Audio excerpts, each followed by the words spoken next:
We are currently getting all of our seeds together for the year. So I just pulled a lot out and started looking through it. So um, yeah, it's going to be a very good year. I got some eggplants here, but I got these from Baker Creek. Look how cool they look.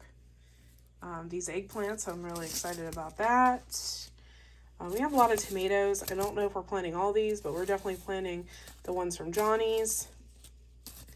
And yeah, I'm excited about some of these to see what they taste like. I'm not a big tomato fan, but I will try them to see what they taste like. Kajari. I don't know what we're going to do melon-wise. We haven't been too successful in the past with Kajari melons. We do have this Yellow Doll hybrid. We have some Tigger melon, and I really wanted to try this Black Diamond watermelon. So I got some of that. I have some more cucumbers, some Armenian we'll try again this year. My squash. We have some pumpkins that we were going to try, some ground cherries, some carrots. We have even some from Will It Grow. We were going to try those. And yeah, the rest are just flowers, except for these. I got a lot of herbs and stuff that I'm going to grow this year. Obviously, I'm growing cilantro, but I'm going to restart my horehound. I got some broadleaf sage, some hyssop, and we got some snake beans. And I got these beans. They look so pretty, and I think they'll be really pretty in the garden. So I got some of those and some lettuces. So, kind of excited to get all this started. I obviously have a ton of flowers.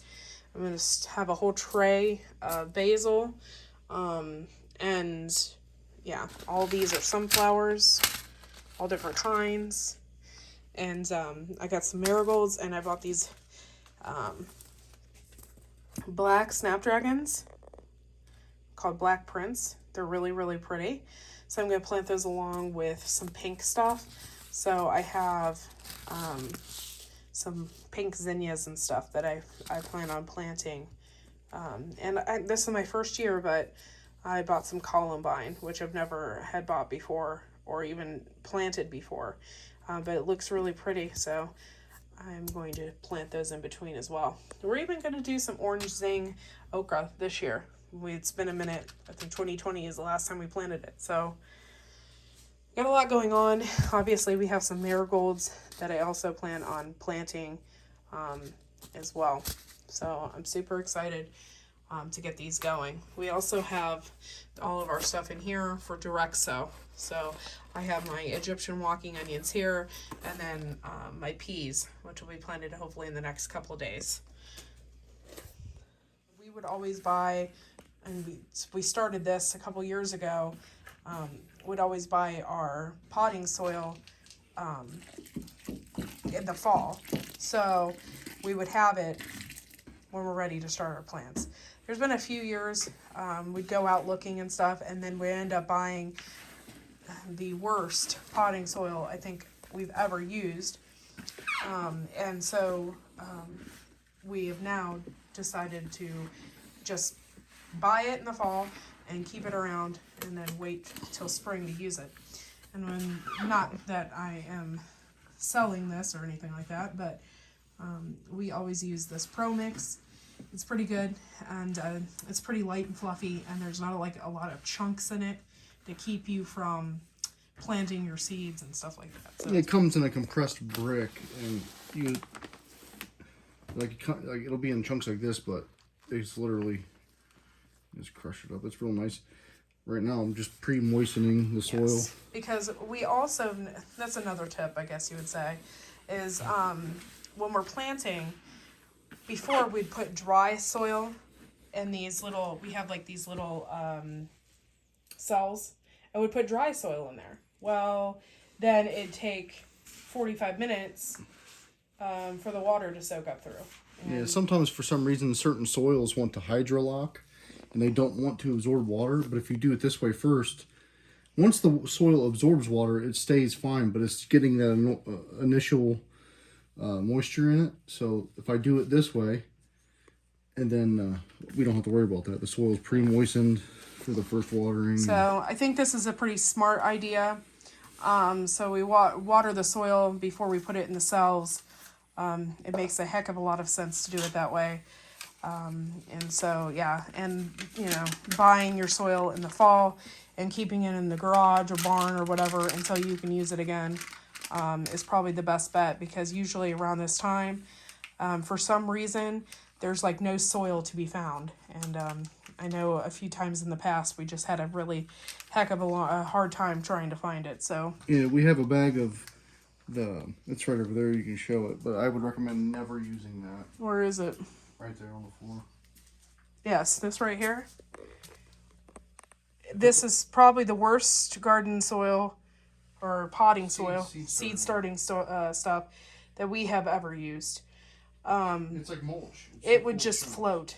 Well, it's just full of chunks. Yeah. So I highly suggest never getting that.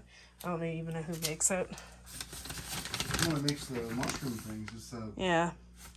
So not good stuff. Not good at all. All right. So as you can see here, I started some plants, and typically you don't have to really start zinnias. It is something that you can just throw in the ground and it will grow. But I like to start mine because, you know, around the end of June, then you start getting flowers versus planting them and then wait until July until they finally decide to bloom. So I have zinnias here, and I have some of this plumy cellulosa that I planted over here. My theme this year is I'm doing all dark colors. So, but I'm doing dark colors, but I have these really bright pink zinnias that I'm planting along with the other bright pink cellulosa and stuff like that. So I think with the black, I have black snapdragons to go with that. So I think it's just really going to offset the garden and make everything look really pretty. And I also have some like dark sunflowers this year. This is like chocolate cherry, evening sun. Those are black Russian, but they aren't black. I just have like a lot of different types of sunflowers this year as well. So, but you don't have to start your zinnias like this, but I just like to because I'd like to have a bloom on my flowers by at least the middle of June. And so if I do that, then I will get a bloom faster. I don't know what I'm going to plant in here. I thought about doing a purple zinnia just to kind of offset everything. I don't know what the difference is, but I have this zinnia illumination, and these are both pink. I think this is because this has white on the tips, but this doesn't. So I think that's what the difference is. And I have these really beautiful purple prints, which are dark. So I think I'm going to do that. This is the first year that I ever thought about planting columbine. This is called Leprechaun Gold. And I love the little leprechauns on the front of it. It's kind of cute. But this is the first time I've ever planted that. I might just get those started so I can put them in my boxes next to my rose bush and stuff like that. I think that'll be really pretty in there. So we just have a lot going on right now. And I hope those tips really helped you. I know when we first got started and stuff with the soil, I would always panic every year. I'm like, where can we find potting soil right now? Because it's like the middle of winter. Well, it's not really winter. It's the first day of spring, but still, you can't find it. Technically, you're kind of saying it wrong. We were always looking for seed starting mix. Seed starting mix, yes. Sorry. And we couldn't find something we actually liked in bulk because we start so many plants. I got tired of buying like 17 bags of seed starting mix. Yeah, because the bags weren't very big. This stuff here is multi-purpose. You can use it as potting soil or seed starting mix because it's so, there's nothing, it's real nice and loose. So, and you can use it for up potting. This is our first round of getting everything started. So he's filling these trays so I can put the seeds in them. Decided here to plant my broadleaf sage. These seeds were really kind of small, and when they're small like this, I usually like to plant 2 and 1 cell. See how small this seed was? I don't know if you can see that. It's like a little round ball. So what I'm going to do is I'm going to place 1 on this end and 1 on this end. And then I'm going to lightly push it in the soil. And then I'm going to cover it up. And I'm going to do that for each one. All the way down. Here is a little seed here. There's a little seed here. And I'm going to do it for each corner. And then I'm going to cover it up. And that's for this one. And this one. And I'm going to cover that up. Now you don't need to put a lot of pressure on these. You don't really need to bury them very deep because these are small seeds. Now if you're planting a bigger seeds, I know I planted nasturtium and you could really poke those in probably about a 1/2 inch under the soil and it would be okay. They would still pop up. They're a bigger seed, they're rounder. These are small. You just kind of want to make sure they go in under the surface. You don't want to drive them in all the way. So that is how I plant my sage. Now you can take this technique and you can use it for any seeds that are smaller. Now for instance, if I'm using beans and whatnot, you want to basically plant it the length of the bean. You don't want to just give it a go and bury it in there. You just bury it the length of the bean, depending on how big the seeds are. Now some sunflower seeds and stuff require like a 1/4 inch. And that's because the seeds and stuff are bigger. But when it's small like this, you just barely push it in the soil and then it's good to go. Okay, so here I am planting my horehound from seed and it's a little bit different than the sage. The horehound was really, really extremely small.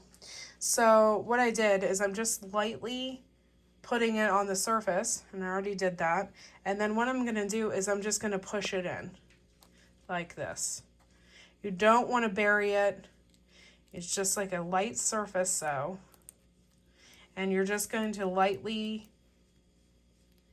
press it in. The seeds were super small. And this goes for like seeds like lettuce and stuff like that are just, you have so many of them. You just lightly press them in. And then these seeds are good to go. So that is how you do really, really small seeds like lettuce. I know some zinnias, like that's how you can do it when you direct sow them.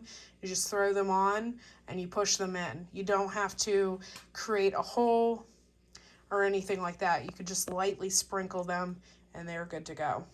But with seeds that are round like this, you just push them in and cover them. But this one, it's just a light push.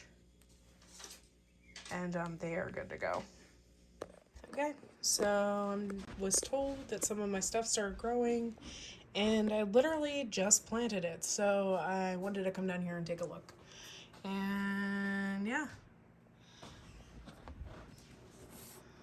Look at this. Some of my stuff is already starting to pop up, which is awesome. My zinnias. Awesome. Marigolds starting to pop up. These are all of our tomatoes. We have stuff in this greenhouse, peppers, and we put them in here to see if we can get more heat on them. And here's some more here. These were the lunchbox peppers. I love these things. They're so good. These are some of my kohlrabi and stuff, my bok choy. These are my cranberries. And it looks like everything is doing really good.